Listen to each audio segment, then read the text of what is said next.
I'm Jane Stevenson for Sun Media, and this is Extra Extra, a very special TIFF 21 version.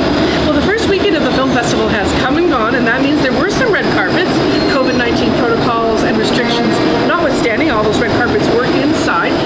Leading the way on the red carpet was Jessica Chastain. She's here for two films, The Forgiven and The Eyes of Tammy Faye. Coming in a close second splash-wise was Rebecca Ferguson. She's the leading lady of Denis Villeneuve's much-hyped remake of Dune. She looked fantastic on the red carpet next to the Ontario Cinesphere. On the men's side was Benedict Cumberbatch, also looking dapper on the red carpet. He's shown up for two films, The Power of the Dog and The Electrical Life of Louis Wayne. And of course, Jamie Dornan showed up to support writer-director Kenneth Branagh's very personal film, Belfast, about his growing up in Northern Ireland before his family moved to England. Now, TIFF, of course, is known for creating Oscar buzz for films that play here, and this year was no exception. Beginning with The Eyes of Tammy Faye, which should get Jessica Chastain in the starring role, her co-star Andrew Garfield as Jim Baker, and Cherry Jones as her disapproving mother, all Oscar nods. Same goes for The Power of the Dog, a very cool-looking Western from Jane Campion, who just picked up Best Director in Venice, which will likely get the nod for Best Picture, Director, Cinematography, and for Cumberbatch's convincing portrayal of a very unlikable rancher who turns the screws on his brother's new wife and child, the latter played by Cody Smith-McPhee, who will also likely hear his name come Oscar nominations time, fingers crossed. Also likely to get Oscars attention is Kenneth Branagh's Belfast, mostly shot in black and white.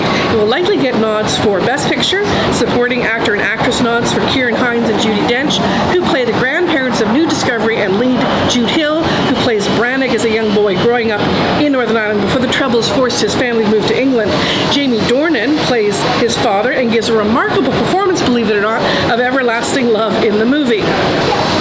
Dune, a visual feast for the eyes, will likely clean up in technical categories when the Oscar nominations are announced, plus Quebec's Denis Villeneuve will get a nod. As for other acting nominations, there's got to be one for Kristen Stewart in the fever dream that is Spencer, a fictional account of Princess Diana's last Christmas with the royals at Sandringham before leaving Prince Charles. She's got the accent and the look down pan. And finally, Cliff Collins Jr. has emerged as a Best Actor Oscar contender in the movie Jockey, about an aging racehorse rider. And Canada's own Molly Parker, who plays the trainer of his horse, could also get a Best Supporting Actress nod for her work in the film. There's always one good story about TIFF, about something that went horribly wrong and then turned out to be just a great story. This year it has to be when Night Raiders director Danny Goulet was rescued from a stalled elevator by firefighters during the night of her big premiere. There's actual video of the rescue on Twitter, and Goulet herself retweeted the post with some fire truck and applause emojis. It's quite a cute story, and I'm glad she made it out safe and sound. Otherwise, scandal-wise, both The Power of the Dog and The Guilty, both prestige offerings from Netflix at TIFF this year, have apparently already shown up on pirate sites well before their openings, after being shown digitally during the festival, according to a report in the Canadian press.